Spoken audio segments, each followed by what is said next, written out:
On today's show, is Tesla's Model 3 the safest car ever made? Ford tells its salaried employees to get ready for lots of layoffs, and the surprising thing we learned about women who buy muscle cars. All that and more coming right up on Autoline Daily.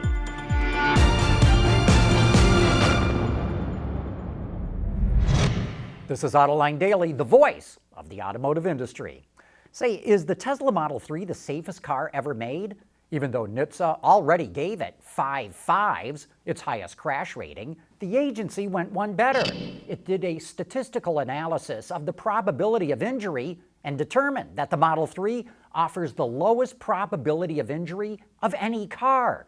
In a frontal crash, the Model 3 absorbs the impact, while the orange engine in an Audi A4 is thrust towards the passenger cabin. And in a side impact, the Model 3 does a better job of absorbing energy than a Lexus ES350. Not only is the Model 3 the safest car rated by NHTSA, the Model S and X are the second and third safest, respectively. Ford is telling its employees to get ready for a massive reorganization of its salaried workforce, including eliminating layers of management, which will undoubtedly involve a good number of layoffs. But Ford did not identify when or where or how many people will lose their jobs. It said the announcements will come in waves between now and the second quarter of 2019. Well, here's our Autoline insight. Ford says it does not want to wait and make one big announcement. Instead, it will announce these layoffs as it identifies opportunities to streamline the organization. But we'd say this is a surefire way to drive fear throughout the entire Ford Motor Company over the next 7 months. Mercedes says it's going to build an all-electric SUV in the U.S. along with a new battery factory near its assembly plant in Alabama. The $1 billion investment is expected to generate about 600 jobs.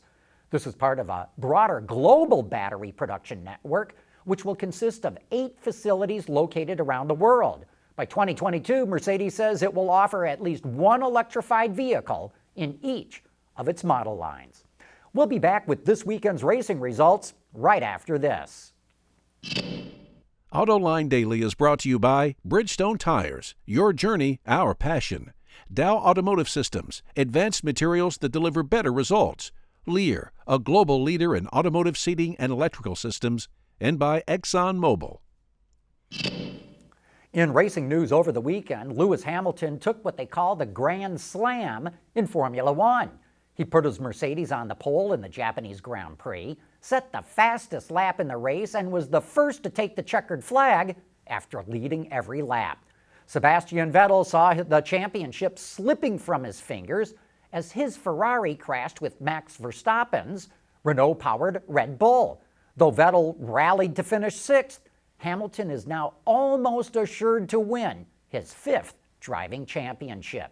In NASCAR, Chase Elliott powered his Chevrolet Camaro to victory at the Dover International Raceway. Kevin Harvick had dominated the race, but his pit crew broke a valve stem during a pit stop, and his Ford Fusion came in 6th. And at the AAA Texas NHRA Nationals, Steve Torrence took his first victory at his home race, posting a time of 325.92 miles an hour in his Top Fuel dragster. Click on the link in today's show notes to get the other winners in the different categories. In the United States, the median household that buys a new car earns $108,000 a year, according to statistics from Wards. The highest earners are households that buy European luxury SUVs. They make a median income of $173,000, while those who buy Asian cars are at the low end of the list with earnings of $81,000 a year.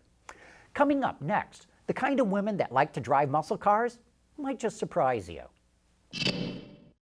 Lighter, safer, stronger, quieter, and more sustainable. Tell us where you need to go, and we'll help you get there. Dow Automotive Systems. We don't succeed unless you do. You might think that women who are into muscle cars would have personalities to match their fast, loud cars. But Chris Lizotte, our guest on last week's Autoline After Hours, found that it's usually a much different kind of person that you'll find behind the wheel. When I first went into this, that was the big surprise, is when I started. I sort of knew it because I knew the car industry itself was on the conservative side. So when I went into it, that surprised me, because I thought they'd be all of these, rebels or revolutionaries, gung-ho, and they weren't. They were very traditional women, but they found a way to sort of access this culture. And so when I looked at them as conservative women, but who are practicing what I call a conservative feminism. So it helped it make sense to me. So and I thought that's very important with the ways that they sort of get into this culture. They do things that are sort of justify their gender roles. They participate as women in this culture. They do things as a family. They do things with community. They do things with husbands. So it sort of reinforces their conservative values, but they're also being able to drive these cars that have been associated with men for a really long time. You can watch that entire episode on our website, Autoline.tv, or find it on our YouTube channel. And don't miss this week's Autoline After Hours, which is all about the new Ford Edge ST. But that wraps up today's show. Thanks for watching, and we'll be right back here again tomorrow.